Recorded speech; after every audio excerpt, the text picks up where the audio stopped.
So আমি এখন আমার নতুন ফোন আনবক্সিং করব। আমার কাছে কিছু নাই এই চাকু ছাড়া, চাকু দিয়ে খুলতে হবে। বাট আমি মনে করতেছি দেখি কি আছে এটার ভিতরে। আইফোন কি কিনবো আর আমার কিডনি আমার রক্ত সব শেষ এই আইফোন করতে করতে। সো আমি দেখাচ্ছি এটার মধ্যে কি আছে একটু। সো খুলবো আপু? অবশ্যই। ওয়াও,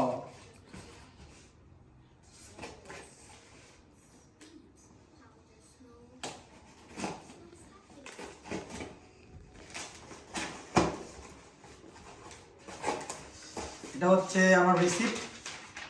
কিনছি কত টাকা দিয়ে, প্রায় বাংলা টাকা প্রায় 1,65,000 টাকা পড়ছে এই ফোনের দাম। ঠকছেন ভাই, ঠকছেন। ঠকছি। সো একটু আসেন এদিকে দেখাচ্ছি। এই যে এটা হচ্ছে আমার নিউ আইফোন 14। সো দেখি এটার মধ্যে কি আছে।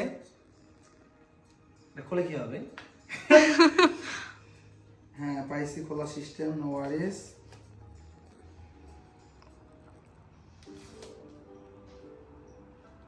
Yes. Wow, slowly.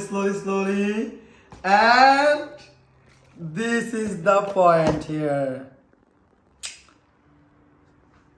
কি দেখা যাচ্ছে ফোন ভালো করে?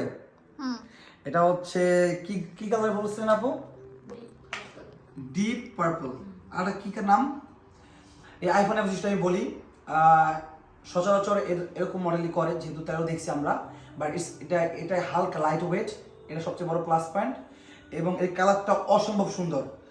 দেখেন কত সুন্দর আপু, সুন্দর লাগতেছে না? এটা এরকম একটা বোঝা যাচ্ছে না আসলে। সো এটা হচ্ছে আমার কি বলবো, দুই সাইডে দুটা কিডনি বলা চলে। আমি মনে হয় না দুটা কিডনি বিক্রি করলে এত টাকা পাইতাম, 1,65,000 টাকা পাইতাম দুটা কিডনি বিক্রি করলেও। সো যাই হোক, I am so happy. So এই তো আমার নিউ ফোন, নতুন ফোন পেয়ে গেছি। কিসের এগুলা? লাগবে না। এই যে আমার phone, so I love this phone. এটা কিস করি না অ্যাপেলে। So tata, bye by.